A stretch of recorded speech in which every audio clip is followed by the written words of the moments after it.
উন্নত প্রথায় পশুপালন। আজকের বিষয় বাদলা রোগ বা ব্ল্যাক কোয়াটার।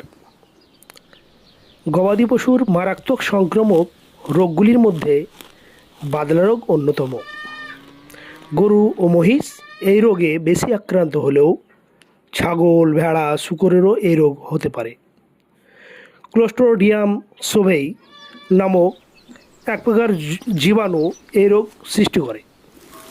রোগগ্রস্ত প্রাণীর গোবরে রোগের জীবাণু থাকলে সেই জীবাণু ঘাসের সঙ্গে প্রাণীর পেটে গিয়ে বা কাটা জায়গার মাধ্যমে প্রবেশ করে এই রোগ সৃষ্টি হয়।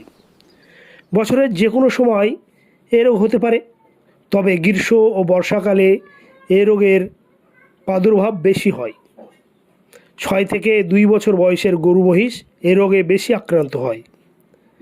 এই রোগের অপর নাম বজবজে বা বজবজে কাক।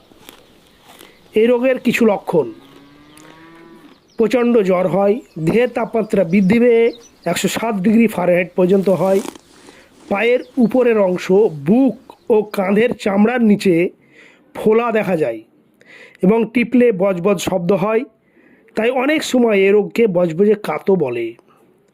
রোগ সৃষ্টিকারী জীবাণু থেকে এক প্রকার বিষাক্ত পদার্থ নিঃসৃত হয়ে মাংসপেশিকে নষ্ট করে দেয়। ফোলা জায়গা প্রথমে গরম ও বেদনাযুক্ত হয় এবং পরে ঠান্ডা হয়ে যায় ও যন্ত্রণা থাকে না। রোগক্রান্ত প্রাণী খোঁড়াতে থাকে, দেহ কাঁপে এবং পিঠ বাঁকিয়ে দাঁড়িয়ে থাকতে দেখা যায়। প্রাণীটির হৃদস্পন্দন বেড়ে যায়।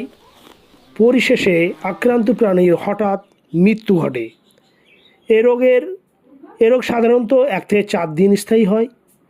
অনেক সময় এ রোগের সিমটম ধরার আগেই প্রাণীর মৃত্যু ঘটে। ধন্যবাদ।